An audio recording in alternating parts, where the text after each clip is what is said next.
Vítam vás na stránkach prácapopri.sk. Vítam vás zároveň na týchto stránkach školenia a akadémia. Moje meno je Martin Tomčala a som spoluautorom projektu prácapopri.sk. V tomto projekte my sa zaoberáme informáciami na finančnom trhu. Čiže zbierame informácie, získavame informácie prieskumom a tieto informácie ďalej posúvame práve pre ľudí, ako ste vy, že sa chcete naučiť, chcete sa vzdelávať, chcete niečo so sebou urobiť, chcete si vytvoriť ďalší zdroj príjmu, ale to všetko potrebuje svoj čas a informácie a vedomosti. A práve tento kurz v našich stránkach prácapopri.sk vám umožňuje, aby ste sa naučili všetky potrebné veci. Pozývame vás preto na stránky školenia, kde si môžete vybrať jednotlivé semináre. Všetky naše semináre sú bezplatné. Áno, dobre počujete, bezplatné. Čiže nič vás nestoja. Ak tam vidíte nejakú cenu pri seminári, tak je to len za prenajm miestnosti, coffee break, stráva alebo ubytovanie. Ale za lektorov a vedomosti neplatíte nič.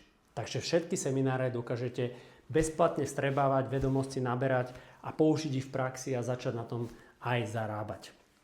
A ak vám nevyhovuje živé stretnutie, tak nájdete si akadémiu, stránky akadémie a nájdete tam online vzdelávanie. Je tam symbolický poplatok, to sú náklady na tvorbu týchto videí a tam nájdete v akadémii takisto kurzy, ktoré si z pohodlia domova pozriete doma v tepločku, v papučkách a urobíte si poznámky a vzdelávate sa na to, aby ste tiež mohli pomáhať ľuďom a naštartovať si svoj vedľajší príjem. Takže vás pozývame na stránky školenia alebo na stránky akadémia. Tešíme sa, pretože nájdete v týchto stránkach to, čo hľadáte. Osobnostný rozvoj, podnikateľské zručnosti a finančnú gramotnosť. To sú 3 piliere, na ktorých máme postavený náš vzdelávací systém.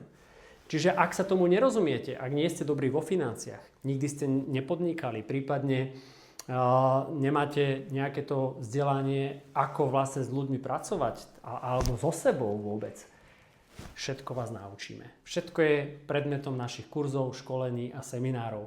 Takže vás srdečne pozývam, pridajte sa na tieto kurzy, spoznajte nás na týchto živých stretnutiach, na osobných seminároch, alebo spoznajte nás v akadémii cez e-learning, cez online vzdelávanie. Teším sa na vás, tešíme sa spoločne s kolegami na vás a verím, že do skorého videnia.